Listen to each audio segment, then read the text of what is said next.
दीदी सुहाग पितारी ले लो, कुछ नहीं तो सिंदूर का डिबिया ही ले लो। कलकत्ता का सिंदूर है दीदी, ले लो ना।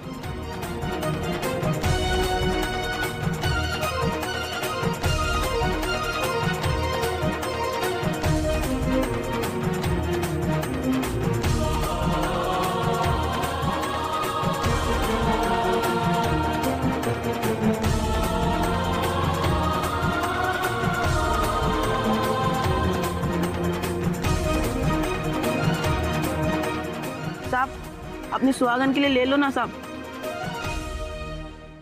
अपने हाथ से सिंदूर लगाओगे तो सदा सुहागन रहेगी आपकी पत्नी।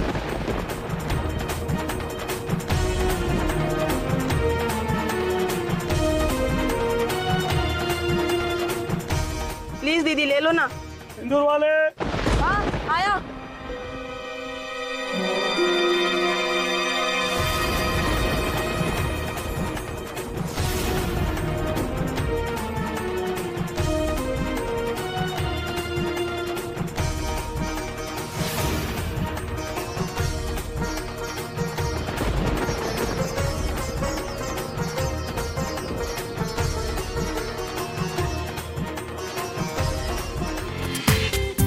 पूरा एपिसोड देखिए ZEE5 पर। गौरिया क्या कर रही है?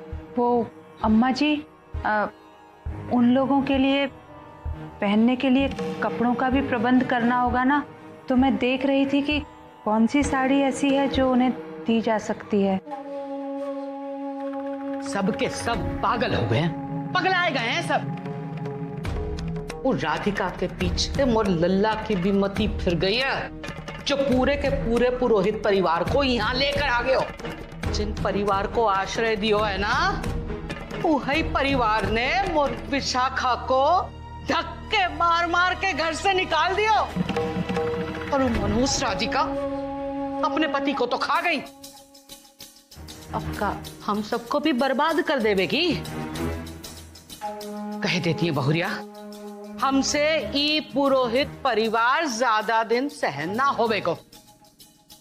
राधिका की शक्ल, वो मनहूस की शक्ल तो हमसे देखी ना जावेगी। जाने कब तक वो मोर छाती पे मूंग डलेगी। अम्मा जी, हम अपनी राधिका और उसके ससुराल वालों को सड़क पर छोड़कर तो नहीं आ सकते थे ना। हर संकट की घड़ी में उन लोगों ने हमारा साथ दिया है, तो आज जब उन्हें हमारी जरूरत आन पड़ी है, कैसे हम उन्हें अकेला छोड़ देते? हमें तो उनका साथ देना ही था ना। ये तो हमारा कर्तव्य है अम्मा जी। कर्तव्य? बड़ा कर्तव्य है तो को बड़ा कर्तव्य पता है बहुरिया? अपनी सगी बेटी के प्रति तोरा कौन कर्तव्य ना है कि हई लोगन ने विशाखा को अकेला बेसहारा सड़क पर छोड़ दिया। विशाखा को तो वो घर छोड़कर जाना ही था। उसने जो हरकतें की थी ना, उन हरकतों का दंड तो उसे मिलना ही था। और क्यों आप बार बार विशाखा की बात छेड़ती हैं? ठाकुर जी बहुरिया को सद्बुद्धि दो, सद्बुद्धि।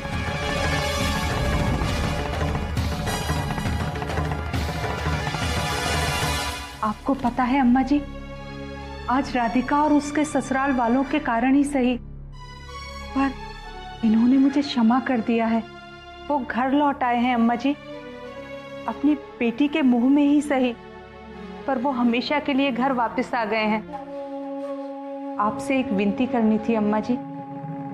माँ जी का स्वास्थ्य बिल्कुल ठीक नहीं है, वो अपना मानसिक संतुलन खो बैठी हैं। उन्हें याद ही नहीं है कि देव बाबू अब हमारे बीच में नहीं है। राजपुरोहिती उन लोगों से छिन चुकी है। अम्मा जी, कृपा करके इस विषय में उनके सामने कोई भी बात मत कीजिएगा, नहीं तो उनकी तबीयत और बिगड़ जाएगी। ठाकुर जी, ये राधिका एकदम थी, चौबू की दादी को भी, पागल दादी को भी सहन करना पड़ेगा। जैसन मनहूस राधिका का ससुराल। धीरे बोलिए ना अम्मा जी, वो लोग सुन लेंगे। मोह को ज्ञान मत बांट। एक बात कह दे, कान खोल के सुन ले। वो लोग यहाँ आए हैं, वो परिवार से कह दे कि हमरे घर के काम में टांग ना अड़ाए। अतिथि हैं तो अतिथि बनकर रहे।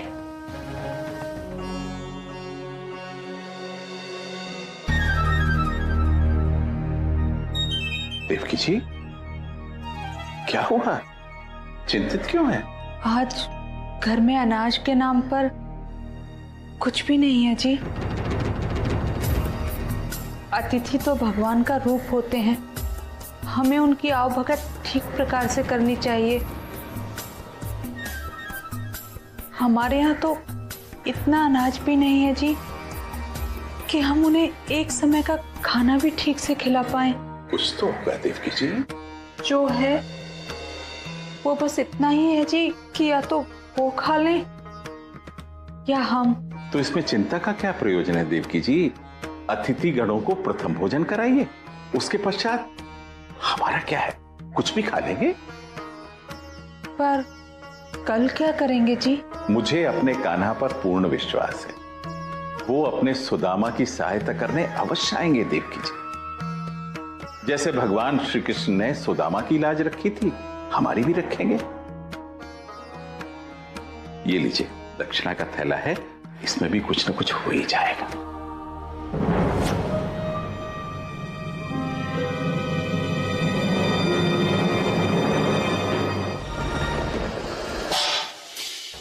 जी का हो गया?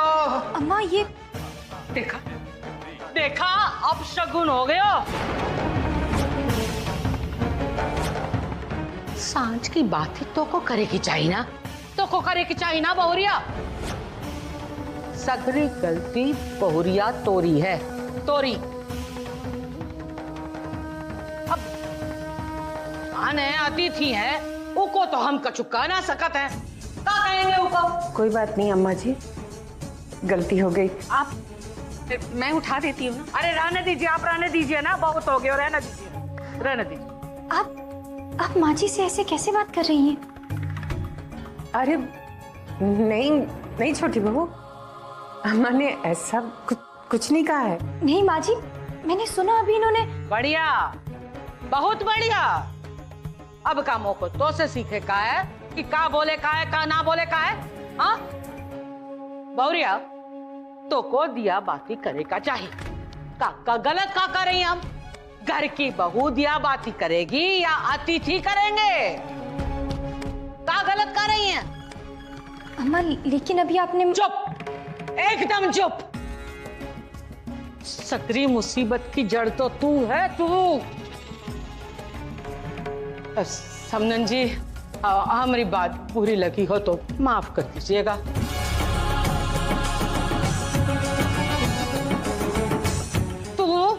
तू तो पैदा होते ही तोरे माँ बाप ने तो को छोड़ दिया था, और लल्ला की मती मारी गई थी जो तो को उठा के ये घर में लेके आयो लल्ला। अरे बस कीजिए अम्मा।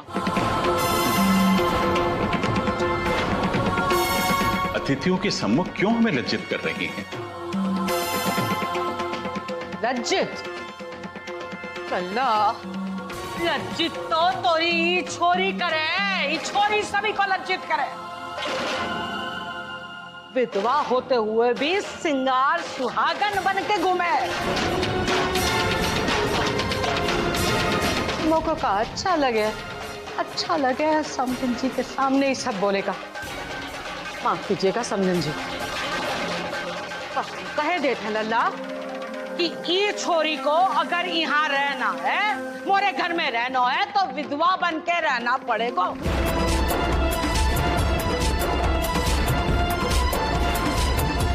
नहीं अम्मा, मैं विधवा नहीं हूँ, मैं सुहागन हूँ, मेरे पति जिंदा है।